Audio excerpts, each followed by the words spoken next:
Good. Well, thanks for the invite to come. I got to tell you, outside of Barcelona, it's not a tough kind of place to twist someone's arm to come to Amsterdam for the day.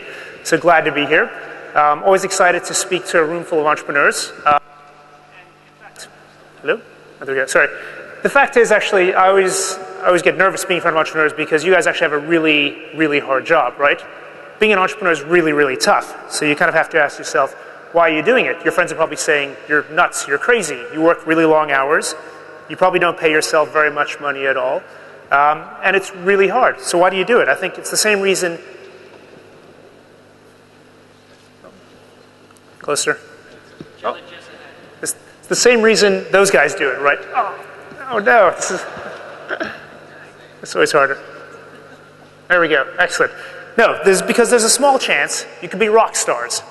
Right? If you're successful, it's great. You can change the world in one small way. You can make a good lot of money if you're successful. And the groupies are probably, well, maybe not as good as the rock stars, but not bad. But the fact is, actually, the game is changing quite a bit to be an entrepreneur the last 5 to 10 years. It's gotten easier in some respects, and it's gotten harder to be an entrepreneur. It's easier because the platforms and the processes in place now make life easier, right? Open source software, cloud computing, you can outsource tech development. It makes it much cheaper to build a company. But the fact is, there's certain things that have gotten harder as well. Because of that, because the cost structure of building businesses is low, raising funding is easier now, there's things that are tougher as well. There's more competition out there, right? It's not about, if you saw the Social Network movie, it's not about the idea, it's about the execution. There's more competition out there. It's harder to get your product into the hands of consumers. Everyone's tweeting. Everyone's on Facebook. How do you make them aware of what you're doing? And then what are the challenges in building and scaling and hiring and recruiting people in this kind of hyper-global market in which we live in? And that's actually where ProFounders Capital, where I work, comes in. ProFounders, we set up 2 years ago, and it is a different kind of venture capital fund. We looked at Silicon Valley, and for 50 years, they've been building phenomenal businesses there.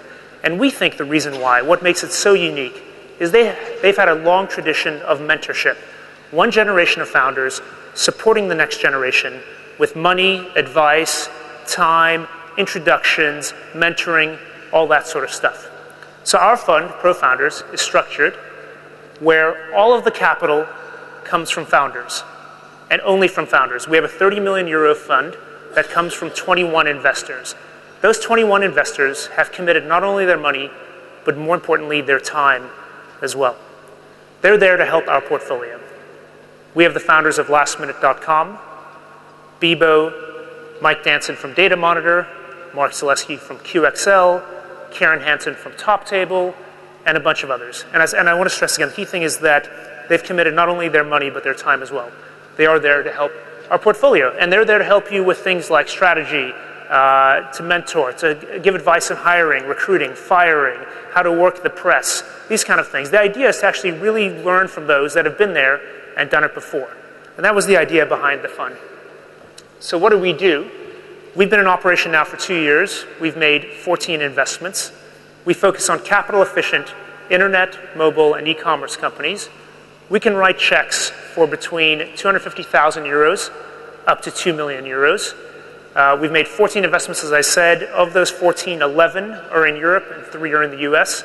Our very first investment was a company called TweetDeck that was just sold to Twitter, which was great. It set a nice bar for every other company to kind of achieve. But why am I here, right? And that's the next question. The fact is, we're looking for great entrepreneurs. That's why all the VCs are here, right?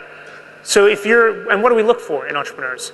We look for people that are wicked smart, incredibly smart, people that are passionate, people that want to make a difference, people that want to change the world, and people that, this is my pet thing, absolutely know their numbers cold, measure, recalibrate, refocus, and just absolutely know the inner workings of their business. So if you're that kind of person, please get in touch with us. It's not hard. We're on Twitter. We're on Facebook. You can reach me just about anywhere. There's no excuse, frankly, for not kind of being able to speak to me. So I'll be around the rest of the day and look forward to chatting with people. Thank you.